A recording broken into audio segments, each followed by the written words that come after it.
मान लो आपके पास में 10 लाख रुपए हैं और आप उसको as a long term invest करना चाह रहे हो, तो आप कहाँ करोगे उसको? आप रियल एस्टेट में इन्वेस्ट करोगे इसको, या फिर शेयर मार्केट के अंदर करोगे, या फिर गोल्ड या सिल्वर आप परचेज करोगे, या फिर आप एफडी या फिर बैंकिंग सेक्टर में उसको इन्वेस्ट करोगे? देखो, एफडी या बैंकिंग में तो बिल्कुल मत करना। क्यों? क्योंकि जो एफडी का एनुअल रिटर्न जो है वो अगर आप एवरेज निकालो पिछले 5-6 साल का, वो 6 से 7% रहा है, तो कोई मतलब नहीं है। अब बात आती है गोल्ड या सिल्वर की। आपने देखा होगा कि लास्ट ईयर गोल्ड और सिल्वर दोनों ने कितना बूम किया था, लेकिन अगर अभी आप करंट सिचुएशन की बात करो तो अभी गोल्ड और सिल्वर बहुत ही डाउन है। और बूम भी किस वजह से किया था कि वॉर थी, ईरान इजराइल की वॉर थी और रशिया की यूक्रेन की वॉर थी, तो इस वजह से बूम किया था। जब भी स्कैरसिटी पैदा होती है शेयर मार्केट के अंदर तो शेयर मार्केट डाउन जाता है और गोल्ड या सिल्वर आपका बढ़ता है। तो अगर आपका पोर्टफोलियो आप डाइवर्सिफाई करना चाह रहे हो आप, तो 10 या 20% तो आप इन्वेस्ट कर सकते हो। लेकिन अगर आपके पास में मोटा पैसा है, 10 लाख जैसे मान लो आप कर रहे हो इन्वेस्ट, तो कभी भी आप गोल्ड या सिल्वर में पूरा पैसा मत डालो। अब बात करते हैं शेयर मार्केट की।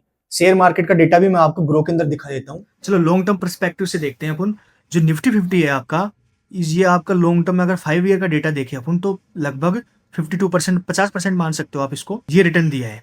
लेकिन अगर मैं एवरेज मान के चलूं जो ये रिटर्न देता है आइडियली, तो 10% से लगभग 15% एनुअली रिटर्न देता है अपने को शेयर मार्केट। अपन पकड़ के चलते हैं इसका एवरेज लगभग 12%। अगर 12% अगर ये रिटर्न देता है और आपने मान लो लॉन्ग टर्म के लिए इन्वेस्टमेंट कर रखा है, तो देखते हैं कि 100% आरओआई कब हो जाएगा इसका। ये हो जाएगा 12 8 जा 96। ये लगभग 8 ईयर के अंदर आपको आरओआई मिल रहा है। मतलब अगर आपने 10 लाख रुपए लगाए हैं ना, तो ये आपके 20 लाख रुपए कब बन रहे हैं? 8 साल के अंदर। अब बात करते हैं रियल एस्टेट की। देखो, रियल एस्टेट ही ऐसी कैटेगरी है जहां पर आपको 1 या 2 साल के अंदर आपको 100% रिटर्न मिल सकता है। मतलब जो आरओआई है, जिसको अपन बोलते हैं रिटर्न ऑन इन्वेस्टमेंट, जितना आपने इन्वेस्ट किया है, फॉर एग्जांपल 10 लाख किए ना आपने, तो 10 लाख आपको वापस मिल सकते हैं। दैट्स मींस आपके पैसे दुगने हो सकते हैं, टोटल 20 लाख मिल सकते हैं। लेकिन इसमें आपको एक चीज ध्यान रखनी पड़ेगी, जो लोकेशन है ना वो अच्छी होनी चाहिए। अच्छी का मतलब ये है कि वहां पर आपको पता होना चाहिए कि फ्यूचर में कोई भी गवर्नमेंट का इंफ्रास्ट्रक्चर कोई प्रोजेक्ट आ रहा है, तो उसकी वजह से क्या होगा, वहां पर डेवलपमेंट होगा,